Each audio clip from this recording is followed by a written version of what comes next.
Learning with Subrata YouTube channel তোমাদের সকলকে স্বাগত। প্রিয় ষষ্ঠ শ্রেণী ছাত্রছাত্রী, আজকে আবারও দেখবো 2024 সালে তোমাদের ইংরেজি প্রশ্নপত্রটা কেমন হয়েছে। যেসব স্কুলে সংস্থার প্রশ্নপত্র হয়েছে তাদের ইংরেজি বিষয়ের প্রশ্নপত্র কেমন হয়েছে সেই প্রশ্নপত্রটা আজকে তোমাদের সামনে আমি দেখাচ্ছি। তো দেখো এখানে 15 নম্বরের পরীক্ষা 30 মিনিট সময়। এখানে প্রথমে একটা সিন দিয়েছে, তো তোমরা এটা পড়েছো, বই থেকেই দিয়েছে সিনটা, ঠিক আছে। সেখান থেকে ভোলানাথ দিয়েছে, ভোলানাথ গ্র্যান্ডপা এখানে দিয়েছে, তো সেখান থেকে তোমরা দেখবে।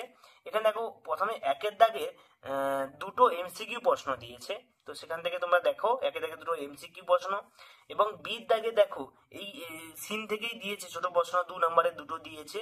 তো দ্য কিং মেট ভোলানাথ, এবং এখানে দিয়েছে the enemy camp there were, কোথায় মানে তাদের ক্যাম্পটা কোথায় ছিল। এখান থেকে দেখে দেখে তোমাদেরকে এটা লিখতে হবে।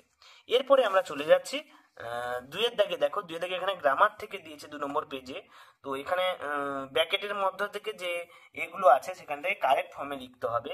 তো হি ড্যাশ প্লেইং ফুটবল, তারপরে Rihanna has dash her homework. এখানে ডু দিয়েছে, সেটাকে আমাকে কারেক্ট ওয়ার্ডে নিয়ে যেতে হবে। তোমরা এইটা বাড়িতে প্র্যাকটিস করো, যদি না পারো অ্যান্সারগুলো দাগ নাম্বার দেবে, আমি সেগুলো আলোচনা করব। তারপরে এখানে দেখো 3টা 4 আছে, এখানে 4টে করতে বলেছে 4 নম্বরে, এবং শেষে একটা দিয়েছে দেখো তোমাদের প্যারাগ্রাফ দিয়েছে।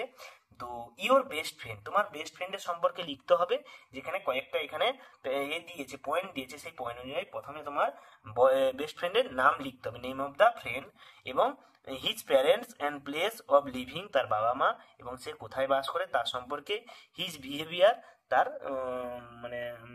সে কেমন, তার আচরণ সম্পর্কে লিখতে হবে, ঠিক আছে। তারপরে এখানে দিয়েছে sharing of the feelings, play things, তারপরে বিভিন্ন রকম টিফিন ইটিসি। তো তুমি যদি বন্ধুদেরকে কখনো টিফিনের সঙ্গে যদি তাদের সঙ্গে কাটাও বা কোনো কিছু শেয়ার করো তার সঙ্গে তোমার অনুভূতিগুলো, সেগুলো সম্পর্কেও এখানে লিখতে হবে, ঠিক আছে।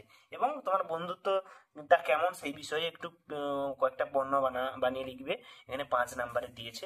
তো এই হচ্ছে তোমাদের টোটাল ইংরেজি বিষয়ের প্রশ্নপত্র। তোমরা সিনটা ভালো করে পড়বে, গ্রামারগুলো করবে, এবং অ্যান্সার দেওয়ার চেষ্টা করবে তোমরা কত নম্বরে নিজে থেকে অ্যান্সার দিতে পারছো। তো এই হচ্ছে তোমাদের টোটাল ইংরেজি প্রশ্নপত্র। তো আমি সমস্ত প্রশ্নপত্রগুলো তোমাদের সামনে একের পর এক নিয়ে আসছি, দেখতে থাকো, এবং কোনো সমস্যা থাকলে কমেন্টে জানাও।